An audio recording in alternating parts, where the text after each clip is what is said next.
I am Marcella Hines from President's College, and I'm here to carry on the discussion with Dr. Yates with two students from St. Rose's, Duane and Mona Lisa. Dr. Yates, to what extent is African culture still preserved today? Well, African culture is not just one culture. There are many cultures in Africa. The people of Nigeria have their own particular culture that represents the people of Nigeria. Actually, the right pronunciation of Nigeria is Nigeria, not Nigeria. There's no J in the spelling of Nigeria. It's Nigeria, Nigeria. And even for countries like Ghana, they also have their own particular cultures. So when one talks about preservation of African culture, there's no preservation. Africa doesn't have one culture. Africa is multicultural. There are many cultures in the diaspora of Africa, and the continent in itself. Preservation is up to the individual tribes and peoples of those particular countries or tribes. So that's a wide open question. Here in the Western world, unfortunately, we were raped and robbed of learning about the different cultures of Africa and also traditions and history. And our schools and the academia, they only teach us about slavery. They don't teach us about beyond or before slavery. So I hope here in Guyana that people will read more. As a matter of fact, this book here is titled Queen Makeda of Sheba, talking about a young lady at the age of 15 became queen of Ethiopia, and how she took on the responsibility to lead her people, and she ruled for a very long time. Even met King Solomon, mentioned in the Bible, the black king named Solomon. Got a son for him, took him back there to Ethiopia, known as Melech I, who was known to be one of the great-grandfathers of Haile Selassie I, the Majesty. So this information needs to be read to our people so we can learn about the different cultures of Africa, and you can choose intellectually which one you would like to emulate or apply to your lifestyle. Okay? Dr. Yates, earlier in your discussion, you mentioned about teaching the different cultures of Black, Morrisons, and Indians to school children. Can you tell me about the program you have for students who are not in school? Well, good question. The GRASP program, G-R-A-S-P, Get Re-Educated and Stay Progressive, is really advocating education within the home. I mentioned that earlier.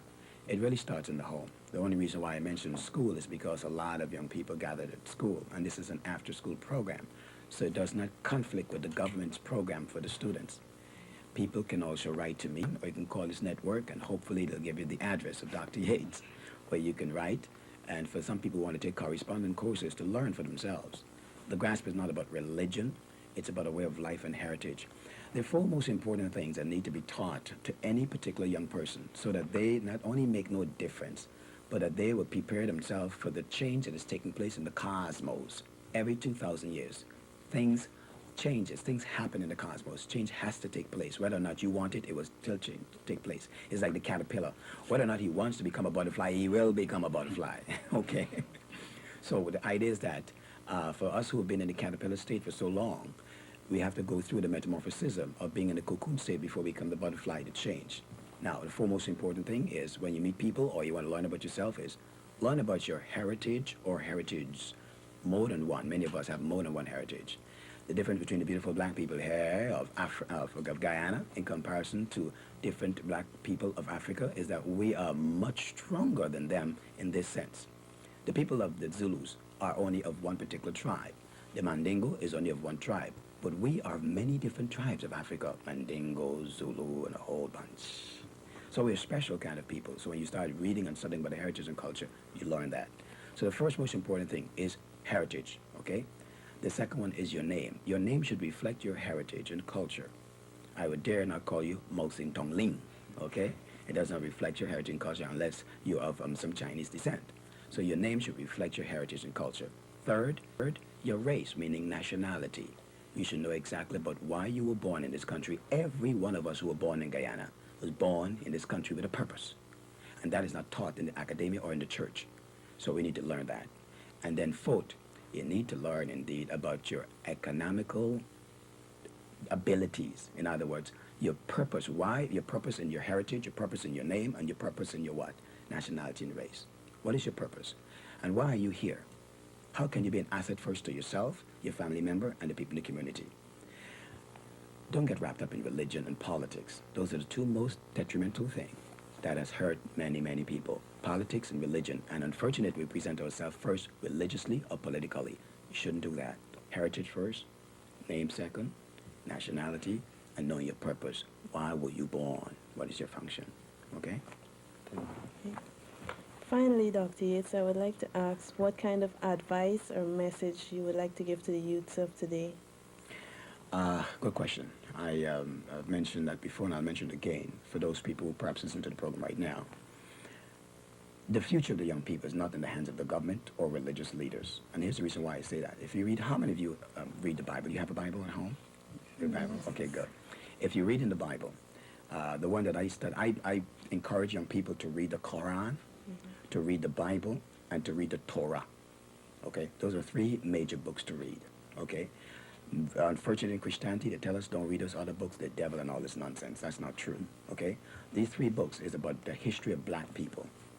And also whatever particular historical book in India that is there about history, read and learn. Now, for young people, the reason why I say that their future is not in the hand of the government or religious people is because let's look at a Bible story, two good Bible stories. There was a young boy named Samuel. Samuel, one day, and he was living in the temple, he heard the voice of the Creator, Yah, as the Hebrew people say, Yahweh. And the Creator says to him, Samuel, Samuel, he heard the voice. You know who he went to? The priest, the elderly. Did you call me? He woke him up. Priest says, no, go back to sleep. That's what grown-ups are telling young people. Go back to sleep. Go lay down. Don't leave me alone. Make no difference what color Jesus is, whether he's black or not. That's not important. This blackness and blackness, I'm sick and tired of all this blackness. That's what, unfortunately, a lot of grown-ups are telling young people. Leave me alone, go back and sleep. Go lay down. Samuel was told by Eli, the priest, to go and lay down, go back and sleep. Young people today are sick and tired of being sick and tired of grown-ups not answering their question, not being honest with them, and setting an example to them in lifestyle. So we need to wake up. The second time the boy went back to him and says, I heard the voice, did you call me? He said, no, I didn't call you. Go back and sleep. And he says, by the way, if, supposition, you hear the voice, say, speak Elohim, speak my Creator. Even at that time, the elder priestly person said, if he wasn't too sure that the Creator was talking to the boy. And that's what happened to many of our religious leaders and politicians. They're not in tune with the Creator, but y'all are. It's a new thing happening. So you got to get prepared about what the Creator is telling you. So listen to his voice and say, speak, talk to me, Abba Father. Tell me what's my purpose. What am I supposed to do?